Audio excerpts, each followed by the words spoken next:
아침 첫 소변의 하얀 거품이 10분이 지나도 그대로 남아 있습니까?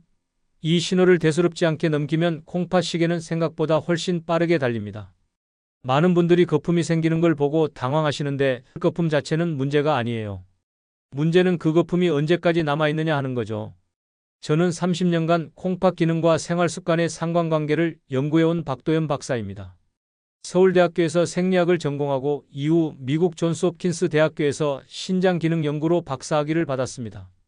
돌아와서는 한국인의 콩팥 건강 문제에 매진해왔고 특히 노년층의 콩팥 기능 저하를 예방하는 생활 습관 연구에 집중해왔어요.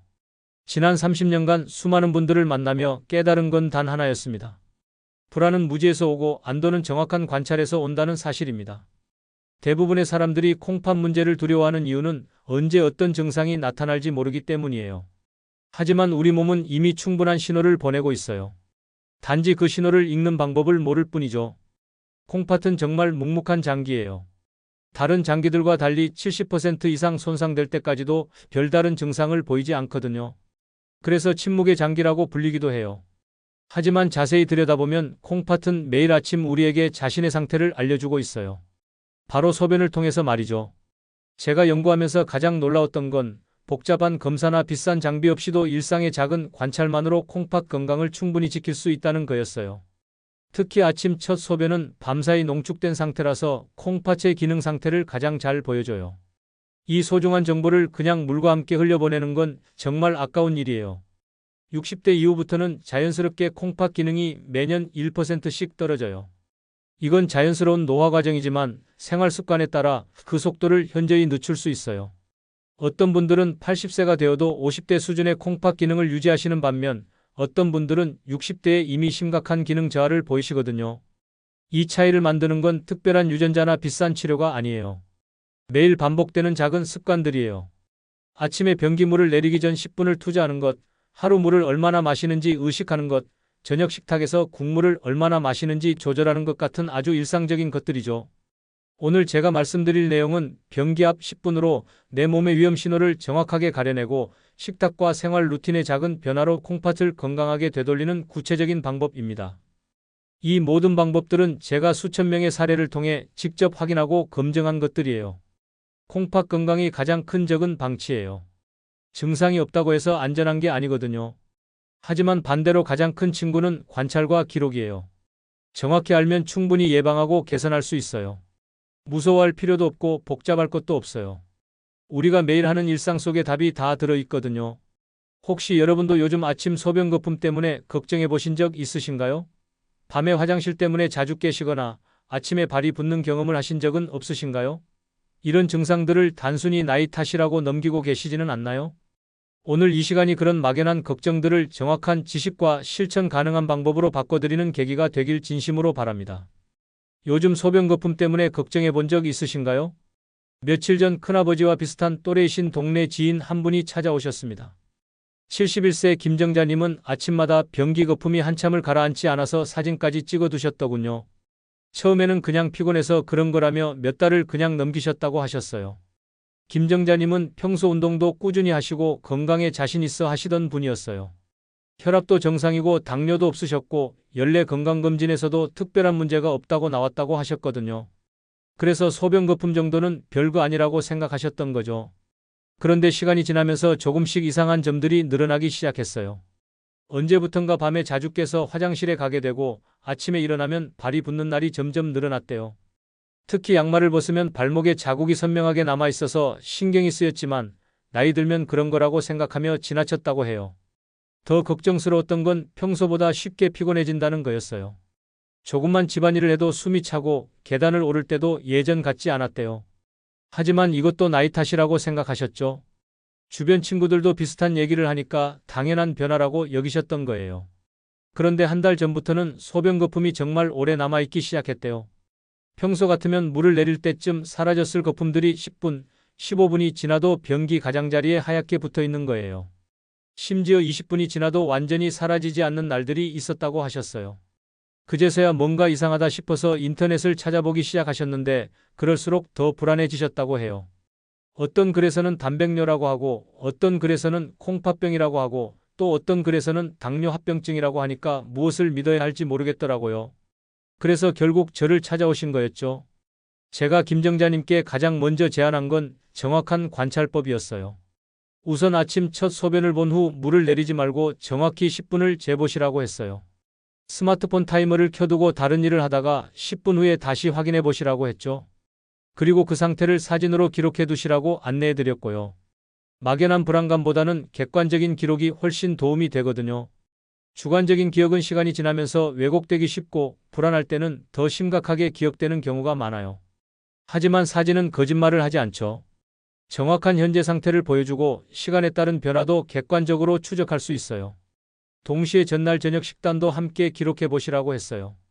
특히 국물 음식을 얼마나 드셨는지, 짠 음식은 없었는지, 물은 얼마나 마셨는지 간단하게라도 적어 보시라고 했죠. 또 밤에 몇 번 깨셨는지, 아침에 붓기는 어떤지도 함께 기록해 보시라고 했고요. 처음에는 번거롭다고 하셨어요. 매일 이런 걸 다 기록해야 하냐고 너무 복잡한 것 아니냐고 하시더라고요. 하지만 일주일만 해보시니까 놀라운 패턴을 발견하게 되셨어요. 자신의 몸에 대해 이렇게 명확하게 알게 될 줄 몰랐다고 하시더라고요. 찌개나 국을 많이 드신 다음날 아침에는 거품이 더 오래 남아있고 밤에도 더 자주 깨게 된다는 걸 확인하신 거예요. 특히 김치찌개나 된장찌개 국물을 한 그릇씩 드신 날에는 다음날 아침 소변이 확실히 다르다는 걸 발견하셨어요. 반대로 담백한 식사를 하고 물을 충분히 마신 날에는 거품도 금방 사라지고 밤에도 편안하게 주무실 수 있었다고 하셨어요. 더 흥미로웠던 건 요일별 패턴도 있다는 거였어요. 주말에 가족들과 외식을 하거나 친구들과 만나서 짠 음식을 많이 드신 후에는 월요일 아침 소변에 변화가 있었고 화요일까지 영향이 이어지는 경우도 있었다고 해요. 김정자님이 가장 놀라워하신 건 단순한 관찰만으로도 마음이 이렇게 가라앉을 수 있다는 거였어요. 막연한 걱정에서 벗어나서 구체적으로 뭘 해야 할지 알게 되니까 오히려 안정감을 느끼셨다고 하시더라고요. 잠깐의 관찰만으로도 마음이 가라앉고 다음 행동이 또렷해졌다고 하셨어요. 한 달 후 다시 배웠을 때는 확실히 달라져 계셨어요. 거품이 완전히 사라진 건 아니지만 10분 후에도 남아있는 빈도가 일주일에 67일에서 23일로 현저히 줄어들었어요. 무엇보다 밤에 깨는 횟수가 절반으로 줄었다고 기뻐하셨어요. 전에는 밤에 34번씩 깼는데 이제는 12번 정도만 깬다고 하시더라고요. 발 붓기도 많이 개선되어서 양말 자국이 거의 남지 않는다고 하셨어요. 무엇보다 체력이 돌아온 것 같다고 하시면서 계단 오르기도 전보다 수월해졌다고 기뻐하셨어요. 이런 변화들이 모두 기록과 관찰에서 시작되었다는 게 신기하다고 하시더라고요. 이런 변화가 가능했던 건 김정자님이 정확한 관찰과 기록을 통해 자신만의 패턴을 파악하고 그에 맞는 생활 습관 조정을 하셨기 때문이에요. 복잡한 치료나 비싼 보조제가 아니라 일상의 작은 변화만으로도 충분히 개선이 가능한 거죠. 오늘 이 영상에서 말씀드릴 내용은 여러분의 콩팥 관리 방식을 완전히 바꿀 수 있는 중요한 지혜입니다. 이 이야기를 끝까지 들어야 전체 흐름을 알 수 있습니다. 구독과 좋아요 부탁드리고 끝까지 보시면 왜 지금 당장 관찰 습관을 바꿔야 하는지 명확하게 알게 됩니다. 혹시 아직 구독과 좋아요를 누르지 않으셨다면 지금 바로 눌러주세요. 이 채널은 여러분의 건강한 노년을 진심으로 응원합니다. 이런 검증된 정보들을 앞으로도 계속 공유해드릴 예정이니까 놓치지 마세요. 끝까지 보지 않으시면 가장 중요한 10분 관찰법의 핵심 포인트와 주의사항을 놓치게 됩니다. 마지막에 나올 체크리스트 활용법이 모든 불안을 계획으로 바꿀 수 있거든요. 이렇게 작은 확인 하나로도 무의미한 걱정과 늦은 대응을 줄일 수 있습니다. 여러분도 김정자님처럼 막연한 불안 대신 명확한 행동 지침을 갖게 되실 거예요. 정확히 아는 것만으로도 반은 해결된 거나 마찬가지거든요. 이제 일상에서 콩팥을 지키는 구체적인 기준들을 하나씩 자세히 짚어보겠습니다. 아침 소변 10분으로 읽는 콩팥 경고 신호 6가지. 가장 먼저 말씀드릴 건 거품의 지속 시간입니다. 많은 분들이 거품의 양에만 신경 쓰시는데 사실 거품의 양보다 10분 뒤에도 남아있는지 여부가 훨씬 더 중요해요. 정상적인 소변에도 거품은 충분히 생길 수 있거든요. 높은 곳에서 떨어지면서 공기와 섞이는 건 자연스러운 물리적 현상이에요.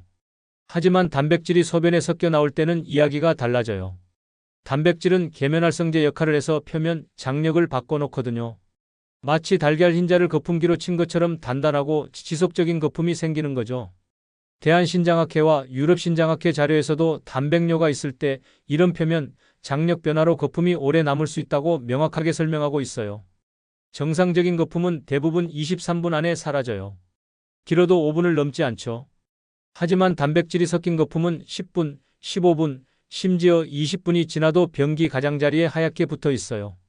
특히 가장자리 거품이 중요한데 이건 많은 분들이 놓치는 부분이에요.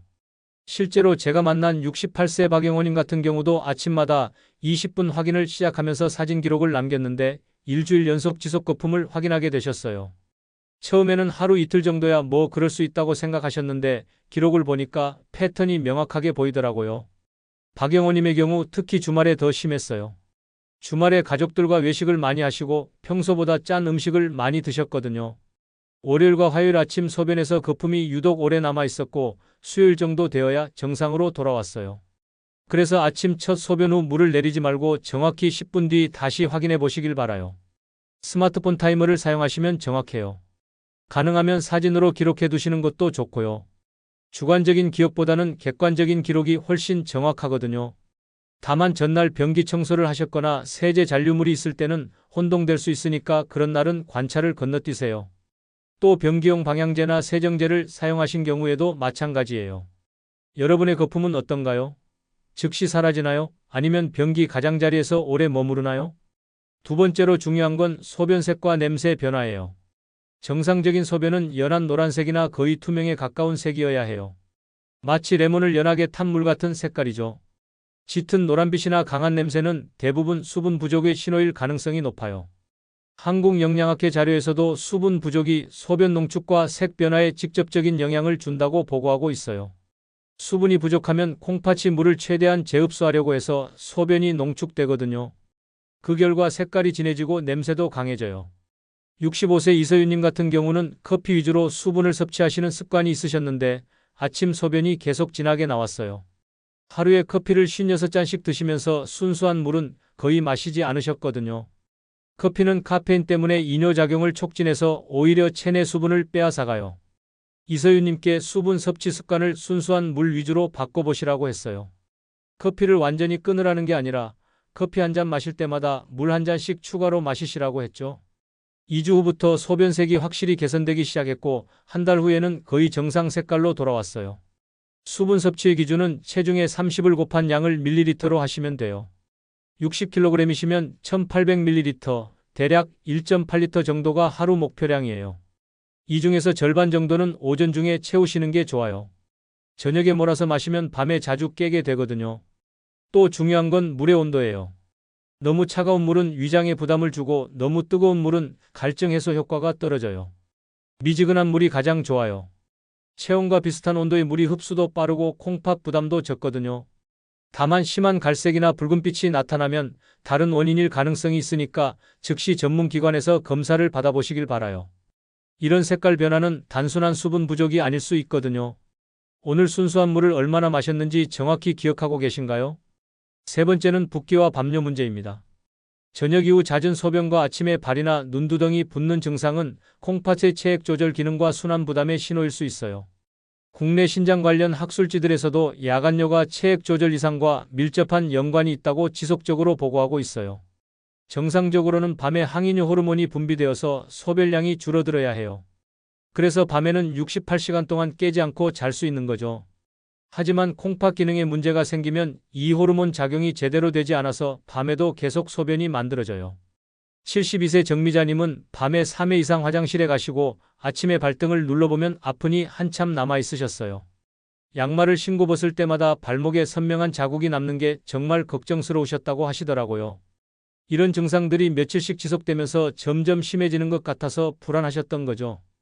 더 자세히 관찰해보니 정미자님의 경우 특정 패턴이 있었어요. 특히 외식을 하신 날이나 국물 음식을 많이 드신 날에 증상이 더 심했어요. 나트륨 섭취가 많으면 체내에 물이 많이 저장되고 그 결과 부종이 생기고 밤에도 계속 소변이 만들어지는 거였어요. 해결책은 의외로 간단했어요. 저녁 8시 이후에는 수분 섭취를 제한하고 짠 음식도 피하도록 하셨어요. 그리고 잠들기 전에 발목 펌프 운동을 5분 정도 해주시라고 했어요. 발목을 몸쪽으로 당겼다가 펴는 동작을 반복하시는 거예요. 이 운동이 정맥 펌프 역할을 해서 하지 부종을 예방해 주거든요. 또 다리를 심장보다 높게 올리고 잠시 쉬는 것도 도움이 돼요. 소파에 누워서 다리를 쿠션 위에 올려두고 10분 정도 휴식을 취하시면 부종 완화에 효과적이에요. 다만 갑작스러운 심한 붓기나 호흡이 불편한 증상이 나타나면 지체하지 마시고 즉시 검사를 받으셔야 해요. 이런 건 단순한 부종이 아닐 가능성이 있거든요. 심장이나 다른 장기의 문제일 수도 있어요. 어젯밤에 몇 번이나 깨셨는지 한번 생각해 보세요.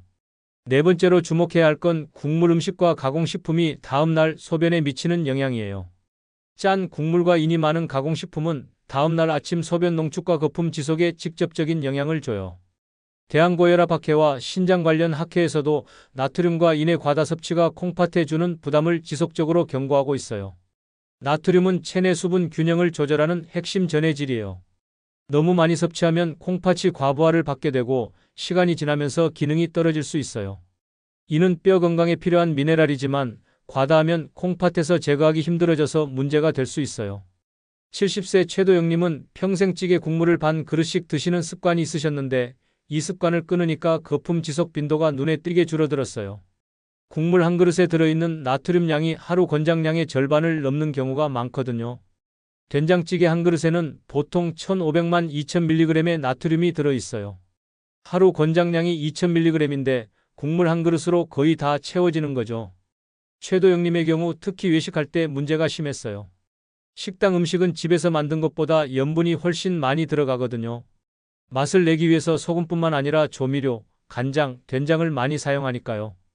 외식 다음 날에는 항상 소변 거품이 오래 남아 있었다고 하셨어요. 국물은 건더기 위주로 드시고 라면이나 햄, 소시지 같은 가공식품은 주 1회 이하로 제한해 보세요.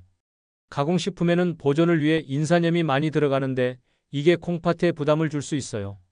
또 숨은 나트륨도 많이 들어있어서 주의가 필요해요.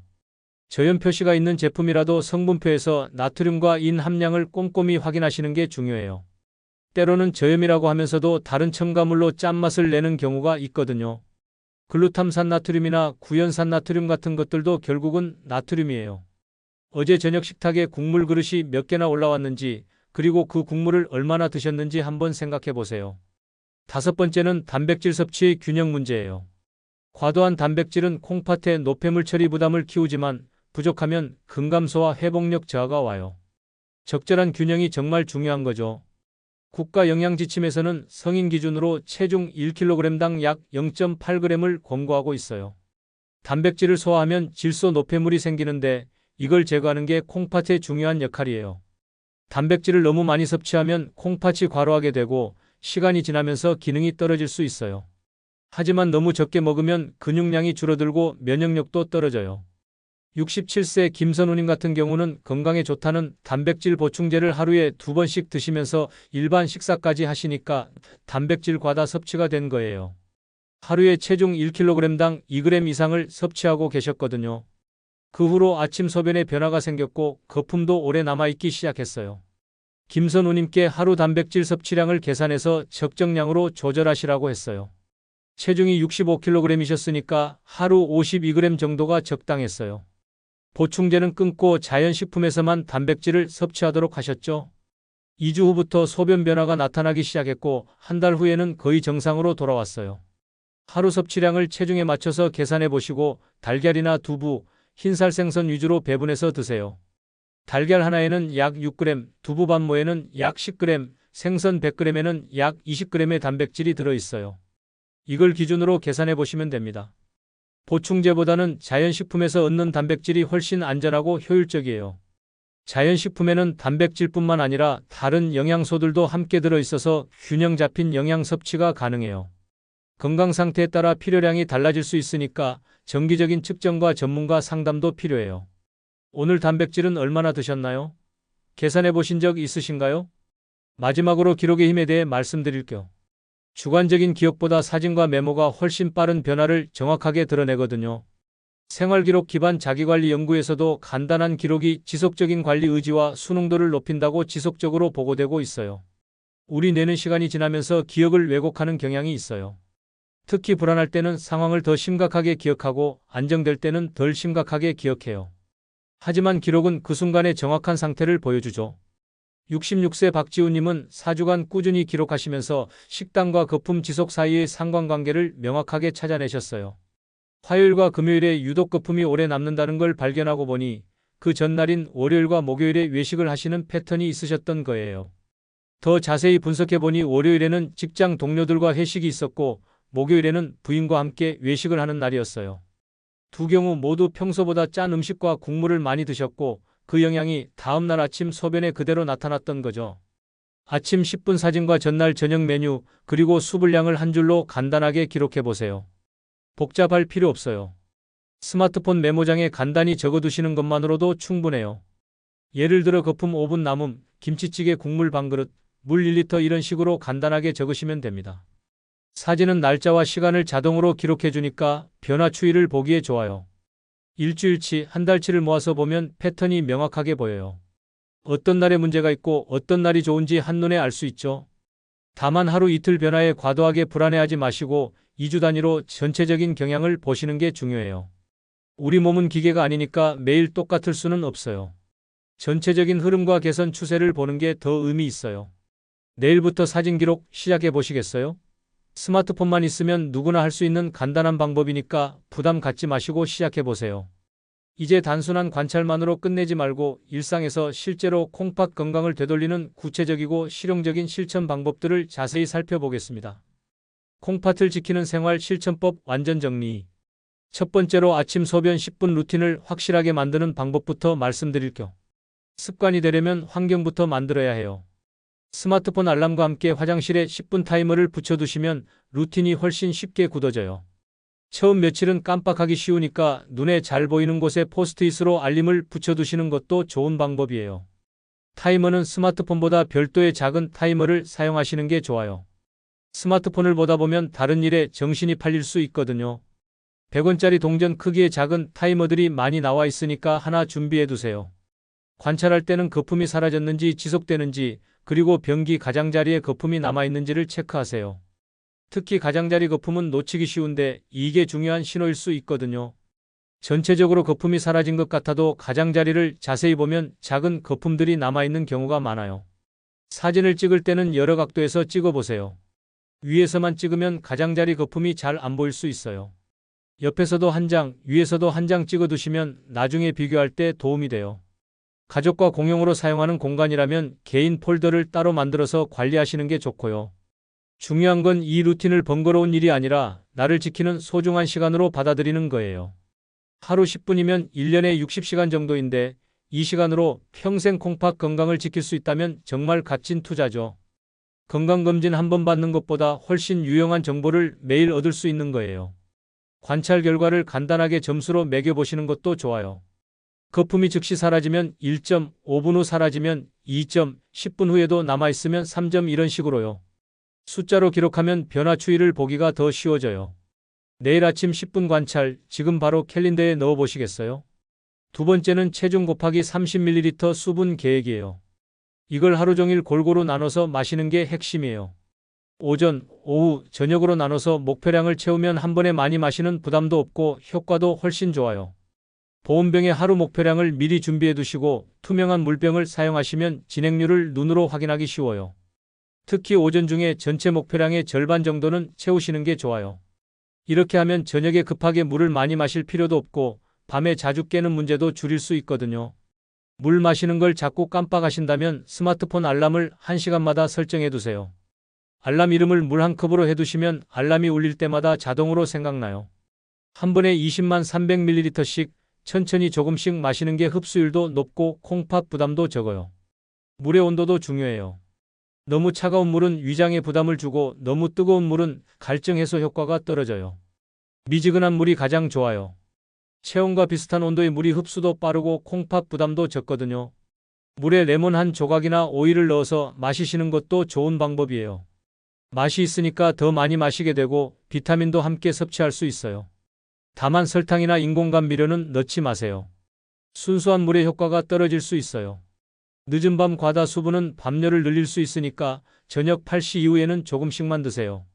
잠들기 2시간 전부터는 물 마시는 양을 줄이시는 게 좋아요. 오늘 목표량의 몇 %나 채우셨는지 확인해 보세요. 세 번째는 저녁 소금 절반 프로젝트예요. 같은 음식이라도 국물을 절반만 줄여도 나트륨 섭취가 크게 감소해요. 찌개나 국을 드실 때는 건더기 위주로 드시고 국물은 맛만 보는 정도로 2스푼 정도만 드시고 멈추세요. 국물의 짠맛에 길들여진 입맛을 바꾸는 건 시간이 걸려요. 갑자기 확 줄이면 맛없게 느껴질 수 있으니까 점진적으로 줄여가세요. 첫 주에는 평소의 3분의 2, 둘째 주에는 절반, 셋째 주에는 3분의 1 이런 식으로 단계적으로 줄여보세요. 김치나 젓갈 같은 숨은 소금에도 주의하셔야 해요. 김치 한 포기에 들어있는 나트륨 양이 하루 권장량의 3분의 1 정도 되거든요. 김치를 드실 때는 물에 한번 헹궈서 드시거나 양을 조절하시는 게 좋아요. 아니면 김치를 조금 덜 익은 걸로 드시는 것도 방법이에요. 덜 익은 김치가 소금기가 적거든요. 요리할 때는 소금 대신 다른 향신료를 활용해 보세요. 마늘, 생강, 허브, 후추 같은 것들로도 충분히 맛있게 만들 수 있어요. 레몬즙이나 식초를 활용하는 것도 좋은 방법이고요. 신맛이 짠맛을 어느 정도 대신할 수 있어서 소금을 덜 넣어도 맛있게 느껴져요. 외식할 때는 더욱 주의하셔야 해요. 식당 음식은 집에서 만든 것보다 염분이 훨씬 많이 들어가거든요. 가능하면 국물을 남기시고 반찬도 짠 것보다는 담백한 걸 선택하세요. 오늘 저녁에는 국물 대신 무엇으로 맛을 채워보실 건가요? 네 번째는 단백질 분산 섭취법이에요. 하루 총량을 3끼에 나누어서 드시면 콩팥 부담이 줄어들고 포만감도 오래가요. 한 번에 많은 양의 단백질을 섭취하면 콩팥이 처리하기 힘들거든요. 마치 좁은 파이프에 물을 한 번에 많이 부으면 넘치는 것과 같은 원리예요. 아침에는 달걀 1개, 점심에는 두부 반모, 저녁에는 흰살 생선 손바닥 한 장 정도를 기준으로 잡으시면 돼요. 이렇게 하면 하루 필요량을 무리 없이 채울 수 있어요. 달걀은 완전 단백질이라서 아침에 드시기 좋고 두부는 소화가 쉬워서 점심에 적당해요. 생선은 저녁에 드시면 숙면에도 도움이 돼요. 단백질 보충제는 필요량을 초과하기 쉬우니까 주 2회 이하로 제한하시는 게 안전해요. 보충제보다는 자연식품이 훨씬 좋아요. 자연식품에는 단백질뿐만 아니라 다른 영양소들도 함께 들어있어서 균형 잡힌 영양 섭취가 가능하거든요. 체중이 60kg이시면 하루 약 48g 정도가 적당해요. 달걀 하나에 6g, 두부 반모에 10g, 생선 100g에 20g 정도 들어있으니까 계산해 보시면 됩니다. 간식으로 견과류를 조금 드시면 나머지는 채워져요. 고기를 드실 때는 지방이 적은 부위를 선택하세요. 닭가슴살, 돼지 안심, 소 등심 같은 부위가 좋아요. 기름기가 많은 부위는 단백질 외에도 포화지방이 많아서 콩팥에 부담을 줄 수 있어요. 당신의 체중 기준 하루 권장량은 얼마인지 계산해 보셨나요? 다섯 번째는 발목 펌프 5분 운동이에요. 발목을 몸쪽으로 당겼다 펴는 동작이 정맥 펌프 역할을 해서 혈액순환을 도와줘요. 특히 저녁에 발이 붓거나 다리가 무거운 느낌이 드실 때 효과적이에요. 이 운동의 원리는 간단해요. 발목을 움직이면 종아리 근육이 수축과 이완을 반복하면서 혈관을 압박했다가 풀어주거든요. 이게 펌프 역할을 해서 정맥혈이 심장으로 돌아가는 걸 도와줘요. 그 결과 하지 부종이 줄어들고 순환이 개선돼요. 잠들기 전 침대에 누워서 1분씩 5세트 정도 해주시면 되는데 이때 호흡을 길고 깊게 유지하시는 게 중요해요. 발목을 당길 때 숨을 들이마시고 펼 때 숨을 내쉬는 식으로 호흡과 함께 하시면 효과가 더 좋아요. 호흡이 깊어지면 혈액순환도 더 활발해지거든요. 동작할 때는 천천히 하세요. 빠르게 하면 운동 효과가 떨어져요. 발목을 당길 때 5초, 펼 때 5초 정도씩 천천히 하시는 게 좋아요. 발가락까지 쭉 펴주시면 더욱 효과적이고요. 허리나 무릎에 통증이 있으시면 동작 범위를 줄여서 하시고 무리하지 마세요. 아프면 오히려 역효과가 날 수 있어요. 중요한 건 강도가 아니라 꾸준함이거든요. 매일 조금씩이라도 꾸준히 하시는 게 한 번에 많이 하는 것보다 효과가 좋아요. 운동과 함께 다리를 심장보다 높게 올리고 쉬는 것도 도움이 돼요. 소파에 누워서 다리를 쿠션 위에 올려두고 10분 정도 휴식을 취하시면 부종 완화에 효과적이에요. 오늘 밤부터 5분 침대에서 바로 시작해 보시겠어요? 여섯 번째는 가공식품 지도 만들기예요. 장을 볼 때 가공식품 구역에 머무는 시간을 줄이면 자동으로 섭취량이 줄어들어요. 장 보기 전에 미리 자연재료 위주의 리스트를 작성해서 가시는 게 좋아요. 대형마트에서 장을 보실 때는 동선을 미리 계획해 보세요. 입구에서 들어가서 채소 코너, 과일 코너, 생선 코너, 정육 코너 순으로 돌고 가공식품 코너는 정말 필요한 것만 빠르게 지나가세요. 냉동식품이나 인스턴트 구역은 가능하면 들르지 마시고요. 가공식품을 살 때는 저지방이나 고단백 표시만 보지 마시고 성분표의 나트륨과 인 함량을 꼼꼼히 확인하세요. 같은 제품이라도 브랜드별로 성분이 다를 수 있으니까 비교해서 선택하시는 게 좋아요. 나트륨은 100g당 400mg 이하, 인은 100mg 이하인 제품을 선택하세요. 특히 가공육류나 인스턴트 식품에는 인산염이 많이 들어있는데 이게 콩팥에 부담을 줄 수 있어요. 햄, 소시지, 어묵, 라면 같은 것들이 대표적이에요. 꼭 필요하다면 주 1회 정도로 제한하시고 드실 때는 다른 음식과 함께 드셔서 나트륨 농도를 희석시키세요. 숨은 나트륨도 많이 들어있어서 주의가 필요해요. 글루탐산 나트륨이나 구연산 나트륨 같은 것들도 결국은 나트륨이에요. 성분표에서 나트륨이 들어간 첨가물들을 확인해 보세요. 장보기 리스트를 만들 때는 일주일치 식단을 미리 계획해 보세요. 월요일 저녁은 생선구이와 나물, 화요일 저녁은 두부조림과 채소볶음 이런 식으로 자연재료 위주로 메뉴를 짜시면 가공식품을 살 일이 줄어들어요. 오늘 장바구니에는 자연재료가 더 많이 들어갔나요? 마지막으로 체크리스트로 불안을 줄이는 방법이에요. 관찰, 기록, 조정의 3단계를 매일 반복하시면 막연한 불안이 구체적인 계획으로 바뀌어요. 무작정 걱정하는 것보다 할 수 있는 일을 하나씩 체크해 나가는 게 훨씬 마음이 편해져요. 아침 10분 관찰, 하루 물 목표량 달성, 저녁 소금 절반, 발목 운동 5분을 체크박스로 만들어서 관리해 보세요. 스마트폰 메모장이나 달력 앱을 활용하시면 편해요. 체크박스에 체크할 때마다 성취감도 느낄 수 있고요. 4개 중에서 3개만 체크해도 성공이라고 생각하시고 완벽을 추구하지 마세요. 100% 지키려고 하면 스트레스만 늘어나고 오히려 포기하기 쉬워져요. 80%만 지켜도 충분히 효과가 있어요. 온라인에서 너무 많은 정보를 찾아보시는 것도 오히려 불안을 키울 수 있어요. 검증되지 않은 정보들이 많고 개인차도 크거든요. 또 극단적인 사례들이 많아서 불필요한 걱정을 하게 될 수 있어요. 기본적인 관찰과 생활습관 관리에 집중하시는 게 훨씬 효과적이에요. 매주 일요일 저녁에는 일주일치 체크리스트를 정리해 보세요. 어떤 날에 잘했고 어떤 날에 부족했는지 되돌아보시면 다음 주 계획을 세우는 데 도움이 돼요. 패턴을 파악하면 개선 방법도 더 명확해져요. 내일 체크리스트 4칸 중에서 몇 칸이나 채워보실 계획이신가요? 너무 부담 갖지 마시고 하나씩 차근차근 시작해보세요. 이제 오늘 내용을 한눈에 볼 수 있도록 정리하면서 여러분이 당장 실천할 수 있는 핵심 포인트와 구체적인 실행 계획을 말씀드리겠습니다. 오늘 우리는 정말 중요한 사실들을 확인했습니다. 거품이 많고 적음이 아니라 10분 뒤에도 남아있는지가 진짜 관건이라는 점, 밤뇨와 붓기가 단순한 노화 현상이 아닐 수 있다는 점, 그리고 전날 저녁 식탁이 다음날 아침 소변에 그대로 반영된다는 놀라운 연결고리를 발견했어요. 많은 분들이 갖고 계신 잘못된 상식을 먼저 짚어보면 거품이 조금만 생겨도 무조건 위험하다는 두려움이었어요. 이런 막연한 공포 때문에 정작 중요한 신호들은 놓치고 불필요한 걱정만 키우는 경우가 정말 많았죠. 또 나이가 들면 밤에 자주 깨고 발이 붓는 게 당연하다고 생각하는 것도 잘못된 인식이었어요. 하지만 올바른 관리는 전혀 다른 접근이었어요. 정확한 관찰과 체계적인 기록, 그리고 식탁과 수분 관리, 간단한 운동으로 콩팥 부담을 줄이는 것이 핵심이었어요. 복잡한 치료나 비싼 약물이 아니라 일상의 작은 변화만으로도 충분히 개선할 수 있다는 걸 확인했습니다. 두 가지 경로를 대조해서 생각해 보세요. 만약 지금처럼 방치한다면 앞으로 어떻게 될까요? 밤마다 자주 깨고 아침마다 불안이 커질 거예요. 발 붓기는 점점 심해지고 소변 색깔과 냄새 변화도 더 뚜렷해질 가능성이 높아요. 무엇보다 콩팥 기능이 서서히 떨어지면서 10년 후에는 돌이킬 수 없는 지점까지 갈 수 있어요. 실제로 제가 연구하면서 본 사례들을 보면 60대에 이미 콩팥 기능이 30% 이상 떨어진 분들이 많았어요. 이런 분들은 대부분 초기 신호들을 놓치거나 무시했던 경우였어요. 소변 거품을 대수롭지 않게 여기고 밤뇨를 나이 탓으로 돌리고 발 붓기를 당연한 변화라고 생각했던 거죠. 반대로 오늘부터 제대로 된 루틴을 잡으시면 어떨까요? 2주 만에도 소변 기록이 눈에 띄게 개선되고 한 달 후에는 밤에 깨는 횟수가 절반으로 줄어들 거예요. 3개월 정도 지나면 체력이 돌아오고 마음도 훨씬 편안해질 거예요. 가장 중요한 건 콩팥 기능을 현재 상태로 유지하거나 심지어 개선시킬 수 있다는 점이에요. 제가 만난 많은 분들이 이런 변화를 직접 경험하셨어요. 김정자님처럼 한 달 만에 거품 지속 빈도가 현저히 줄어들고 밤뇨가 절반으로 감소한 분들이 정말 많았어요.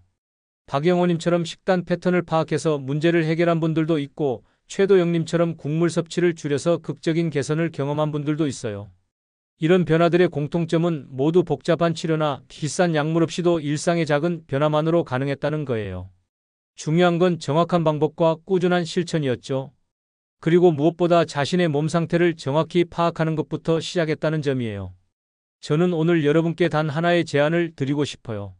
내일 아침 첫 소변을 본 뒤 물을 내리지 말고 10분 타이머를 켜보세요. 그리고 그 상태를 사진 한 장 찍어 두시고 전날 저녁에 뭘 드셨는지 한 줄로 간단하게 기록해 보세요. 딱 이것만 하시면 돼요. 복잡하게 생각하지 마세요. 거창한 계획도 필요 없어요. 그냥 내일 아침 10분만 투자해 보시는 거예요. 스마트폰으로 사진 찍고 메모장에 한 줄 적는데 1분도 안 걸려요. 그 한 줄 기록이 여러분의 식탁과 생활 루틴을 바꾸는 출발점이 됩니다. 일주일만 해보시면 분명히 패턴을 발견하게 되실 거예요. 어떤 음식을 드신 날에 변화가 있는지, 물을 충분히 마신 날과 그렇지 않은 날의 차이는 무엇인지 명확하게 보이기 시작할 거예요. 이런 객관적인 정보가 있으면 불안감이 줄어들고 구체적인 개선 방향이 보여요. 물론 하루 이틀로 모든 게 달라지지는 않아요. 하지만 정확한 관찰과 기록은 불안을 줄이고 방향을 명확하게 해줄 거예요. 무엇을 해야 할지 알게 되면 막연한 걱정보다는 실행에 집중할 수 있거든요. 이게 정말 중요한 차이점이에요. 특히 체중 곱하기 30ml 수분 계획도 함께 시작해 보세요. 내 몸에 맞는 정확한 목표량을 알고 나면 물 마시는 것도 훨씬 수월해져요. 보온병에 하루 목표량을 준비해 두시고 타이머를 맞춰서 조금씩 자주 마시시는 걸 권해드려요. 오전에 절반을 채우는 것만으로도 하루가 훨씬 편해질 거예요. 저녁 식사에서는 국물을 절반으로 줄이는 것부터 시작해 보세요. 찌개 국물을 한 그릇 마시던 걸 반 그릇으로, 반 그릇 마시던 걸 2스푼 정도로 줄여보시는 거예요. 이것만으로도 다음날 아침 소변에 확실한 변화를 느끼실 수 있을 거예요. 특히 외식할 때는 더욱 주의하시고 집에서 요리할 때는 소금 대신 다른 조미료를 활용해 보세요. 그리고 잠들기 전 5분 발목 펌프 운동도 꼭 해보세요. 침대에 누워서 할 수 있는 간단한 운동이니까 부담 없이 시작하실 수 있어요. 발목을 당겼다 펴는 동작을 천천히 반복하시면 되는데 호흡과 함께 하시면 더욱 효과적이에요. 이 작은 운동이 다음날 아침 붓기를 예방하는 데 큰 도움이 될 거예요. 가장 중요한 건 완벽을 추구하지 말고 꾸준함에 집중하는 거예요. 아침 관찰, 수분 섭취, 소금 절제, 발목 운동 이 4가지 중에서 3개만 지켜도 성공이라고 생각하세요. 가끔 깜빡하거나 못 지키는 날이 있어도 괜찮아요. 다음 날부터 다시 시작하면 되거든요. 중요한 건 포기하지 않는 거예요. 체크리스트를 만들어서 활용해 보시는 것도 좋아요. 스마트폰 메모장에 간단하게 체크박스를 만들어 두시고 매일 실천한 항목에 체크해 보세요. 체크가 늘어날 때마다 성취감도 느낄 수 있고 습관을 만드는 데도 도움이 돼요. 또 중요한 건 너무 많은 온라인 정보에 의존하지 마시는 거예요. 검증되지 않은 정보들이 많고 극단적인 사례들 때문에 불필요한 불안을 느낄 수 있어요. 오늘 말씀드린 기본적인 관찰과 생활 습관 관리에 집중하시는 게 훨씬 효과적이고 안전해요. 다음 영상에서는 소변 색깔과 양, 빈도로 내 몸의 수분 상태를 정확하게 파악하는 방법과 주간 체크리스트 샘플을 준비해 드리겠습니다. 계절별로 달라지는 수분 관리법부터 나이대별 콩팥 관리 포인트까지 더욱 구체적이고 실용적인 내용들로 찾아뵐게요. 특히 겨울철 건조한 환경에서 수분 균형을 유지하는 법, 여름철 땀으로 인한 전해질 불균형 해결법, 그리고 연령대별 콩팥 기능 변화에 맞는 맞춤 관리법까지 준비해서 알려드릴 예정이니까 놓치지 마세요. 또 실제 사용할 수 있는 체크리스트 양식과 기록 방법도 구체적으로 보여드릴 거예요. 혹시 오늘 내용 중에서 궁금한 점이나 실제로 해보시고 나서 변화가 있으시면 댓글로 공유해주세요. 여러분의 경험이 다른 분들에게도 큰 도움이 될 거예요. 성공 사례든 어려웠던 점이든 모두 소중한 정보가 됩니다. 저도 여러분의 피드백을 통해서 더 나은 내용을 준비할 수 있고요. 특히 일주일 후에 어떤 변화가 있었는지, 한 달 후에는 어떻게 달라졌는지 경과를 공유해 주시면 정말 감사하겠어요. 이런 실제 경험담들이 다른 분들에게는 가장 큰 동기부여가 되거든요. 여러분은 내일 아침 10분 관찰을 바로 실행하시겠습니까? 아니면 수분 계획부터 시작하시겠어요? 어떤 것부터 시작하시든 괜찮으니까 댓글로 다짐을 남겨주시면 제가 직접 응원 메시지를 보내드리겠습니다. 함께 건강한 콩팥, 편안한 노년을 만들어가요. 막연한 불안 대신 정확한 관찰과 실천으로 우리 몸을 지켜나가는 여정을 지금 시작해봅시다. 작은 습관의 변화가 큰 건강의 차이를 만들어낼 거예요.